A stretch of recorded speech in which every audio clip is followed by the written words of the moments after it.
कि बिहार में शिक्षक अभ्यर्थियों पर लाठीचार्ज के बाद कैसे सियासत तेज हो गई है। राजधानी पटना में शिक्षक अभ्यर्थियों के प्रदर्शन के दौरान लाठीचार्ज का बीजेपी ने विरोध किया है और सरकार पर निशाना साधा है। बीजेपी प्रदेश अध्यक्ष सम्राट चौधरी और नेता प्रतिपक्ष विजय सिन्हा ने प्रेस कॉन्फ्रेंस कर ऐलान किया है कि महागठबंधन सरकार के खिलाफ विधानसभा मार्च किया जाएगा और 10 लाख सरकारी नौकरी का जवाब दे सरकार, इसे लेकर 13 जुलाई को विधानसभा मार्च होगा और मार्च के जरिए शिक्षकों के हितों की बात की जाएगी, उनके हित की मांग की जाएगी। पटना के गांधी मैदान से चलकर विधानसभा मार्च का आयोजन करेंगे और हमारा जो मुद्दा होगा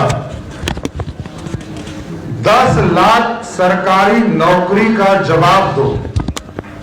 सरकार 10 लाख सरकारी नौकरी कब तक देगी, इसका जवाब चाहिए। और जो सीटीईटी, एसटीईटी और जो नियोजित शिक्षक हैं, उनको बीपीएससी के परीक्षा का एग्जाम्प्ट करते हुए सीधे उनकी नियुक्ति शिक्षक के तौर पर हो, इसका डिमांड करूंगा। और जो नियोजित शिक्षक हैं या शिक्षक हैं, उनको राज्यकर्मी का दर्जा प्राप्त हो, इसका भी हम लोग डिमांड उस आंदोलन के माध्यम से करेंगे। इसके साथ साथ जो वित्त रही, तो एक बार फिर रुक करेंगे, हमारे सहयोगी एसके राजीव के पास चलेंगे, उनसे जानेंगे। एसके राजीव, जिस तरह से शिक्षक अभ्यर्थियों पर लाठीचार्ज हुआ है और बीजेपी ने विधानसभा मार्च का ऐलान भी कर दिया है, जाहिर सी बात है यह मुद्दा आने वाले दिनों में और तूल पकड़ेगा। देखिए उदय, निश्चित तौर पर बिहार की सियासत को बैठे बिठाए एक बड़ा मुद्दा मिल गया है। खास करके जो विपक्षी दल बीजेपी है, उसको बैठे बिठाए एक बड़ा मुद्दा सरकार ने दिया है। दरअसल में आज से 5 दिन पहले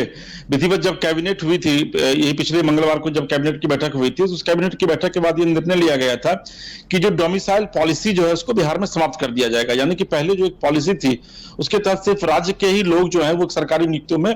अपना आवेदन दे सकते थे, लेकिन अब जो राज्य सरकार ने किया है नया नियम, उसके मुताबिक बिहार में जो 2.5 से 3 लाख शिक्षकों की बहाली होनी है, उसमें पूरे राष्ट्रीय स्तर पर अब जो लोग हैं, जो अभ्यर्थी हैं, जो सीटीईटी और एसटीईटी पास अभ्यर्थी हैं, वो विधिवत आवेदन दे सकेंगे और बीपीएससी अब इस एग्जाम को कंडक्ट करेगा। देखिए आज जो डाक बंगला चौराहा पर बड़ी संख्या में जो सीटीईटी पास और एसटीईटी पास जो विद्यार्थी जमा हुए थे, जो अभ्यर्थी जमा हुए थे, उनके विरोध का एकमात्र यही कारण था कि ऐसी स्थिति में बिहार में पहले से ही लगभग 5 से 10 लाख ऐसे बच्चे हैं जो कि सीटीईटी और एसटीईटी पास हैं। ऐसी स्थिति में कहीं ना कहीं से उनकी हकमारी होगी। हालांकि जो एग्जाम है वो बिहार में पहली बार ऐसा देखा गया है, 2005 में जब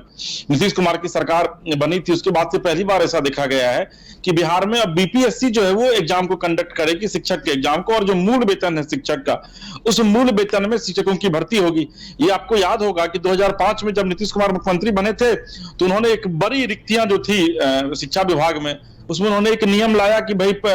सर्टिफिकेट जमा करो और नौकरी पाओ, पहले आओ पहले नौकरी पाओ। ऐसी स्थिति में गुणवत्तापूर्ण शिक्षा जो है वो बिहार के बच्चों को सरकारी विद्यालयों में नहीं मिल रहा था। यही वजह है कि राज्य सरकार की लगातार किरकिरी भी हो रही थी और फिर मुख्यमंत्री को यह लगा कि कहीं ना कहीं से अगर इस किरकिरी से बचना है तो इस बार चूंकि लोकसभा चुनाव है, अभी फिर आने वाले दिनों में बिहार विधानसभा चुनाव भी होगा, तो चुनाव के ठीक पहले, क्योंकि आपको पता है कि अभी जुलाई शुरू हो चुका है आज से, और इसकी बहाली होते होते लगभग सितंबर अक्टूबर तक इसकी बहाली होगी। दिसंबर जनवरी तक में जो है वो केंद्र सरकार केंद्रीय चुनाव का नोटिफिकेशन हो जाएगा। तो चुनाव में किस तरीके से लाभ लिया जाए, इसको ध्यान में रखते हुए नीतीश कुमार ने 2.5 से 3 लाख की वैकेंसी निकाली है। लेकिन अब ये वैकेंसी जो है वो नीतीश कुमार के गले की फांस बनती जा रही है, क्योंकि आज जिस तरीके से छात्रों का प्रदर्शन हुआ है, आप विजुअल भी देख रहे होंगे किस तरीके से डाक बंगला चौराहा पर छात्रों को तितर बितर करने के लिए पुलिस ने लाठियां चटकाई हैं, उनके ऊपर कई छात्र घायल हुए हैं, कई छात्रों को विधिवत गिरफ्तार किया गया है। उसके बाद वहां से फिर जब छात्र तितर बितर हुए तो फिर वो लोग आरजेडी कार्यालय पहुंचे, जदयू कार्यालय पहुंचे, वहां पर 250 से 300 की संख्या में छात्र पहुंचकर सरकार विरोधी वो नारे लगा रहे थे। तो अब सरकार को यह लग रहा है कि ये डोमिसाइल पॉलिसी को समाप्त करके कहीं ऐसा तो नहीं कि नीतीश कुमार ने एक बड़ा टेंशन अपने लिए और आने वाले दिनों में अपनी सरकार के लिए ले लिया है, क्योंकि अब जो छात्र है उनकी एक बड़ी भूमिका होती है। आपको याद होगा